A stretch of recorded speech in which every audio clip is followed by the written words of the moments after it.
Vamos imaginar junto a cena? Uma sala do século XVI, com espelhos, varinhas e uma tigela assim cheia de água no meio. Atrás dela um homem de barba comprida, contemplando essa tigela. E de repente, ele começa a ver na tigela um monte de coisa assim, meio a chamas. Revoluções, assassinatos de gente famosa, guerras, líderes fascistas. E ele começa a escrever tudo. Esse é o mundo do Nostradamus, figura histórica apontada como o maior profeta de todos os tempos e tema do episódio de hoje.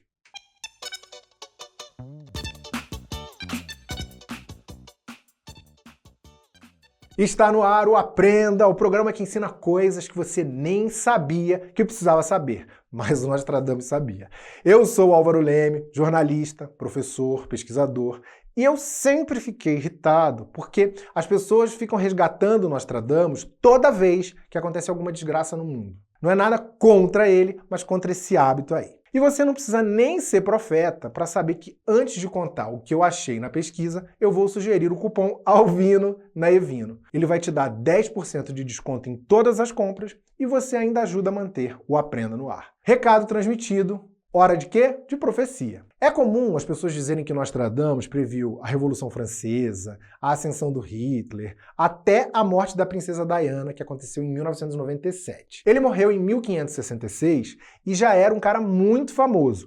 Tipo hoje a Márcia Sensitiva é famosa pra gente? Mais ou menos isso. Pra vocês terem uma ideia, a rainha Catarina de Médici se consultava com ele. Mas a gente vai voltar na rainha depois. Primeiro, a gente vai para 1503, dezembro, que foi quando veio ao mundo o pequeno sagitariano Michel de Nostradamus, filho de um comerciante de grãos em Saint-Rémy, na Provence, sul-sudeste da França. Como todo sagitariano, ele era divertido, brincalhão, esperto, estudioso e começou, por causa disso, a aprender línguas clássicas com os avós, que também ensinavam astrologia e ocultismo.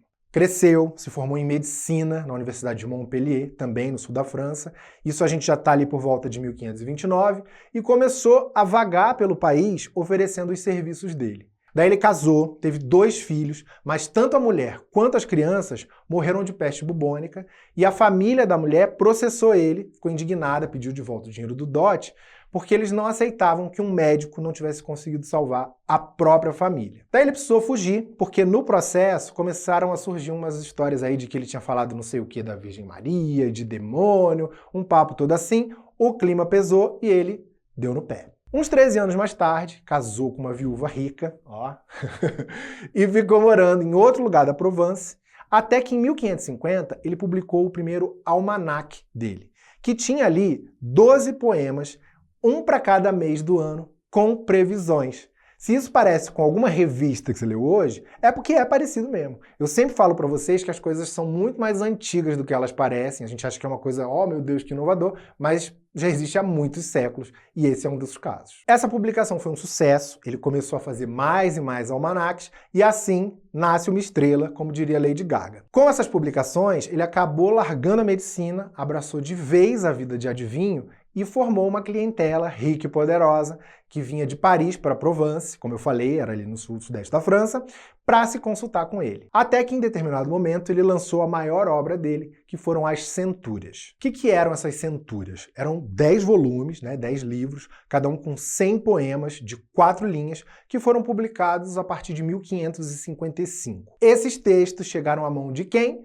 Da rainha Catarina de Médici. Falei que ela ia voltar, não falei? Embora ela fosse uma católica fervorosa, ela também curtia se consultar com magos e astrólogos. Quem nunca? É só o que eu posso dizer. Eu mesmo vou na missa e faço meu mapa astral. Por que não? Uma coisa tem nada a ver com a outra.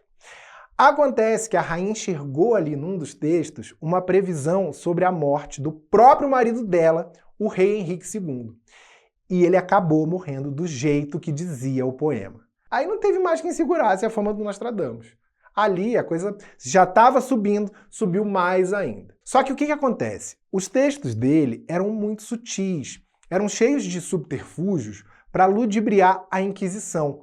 Então ele não fala assim, em 1939, um filho da puta chamado Hitler vai fazer isso ou vai fazer aquilo. São os escritos que permitem interpretações variadas conforme a história, conforme o ponto de vista da pessoa. E é esse o problema que eu tenho com ele.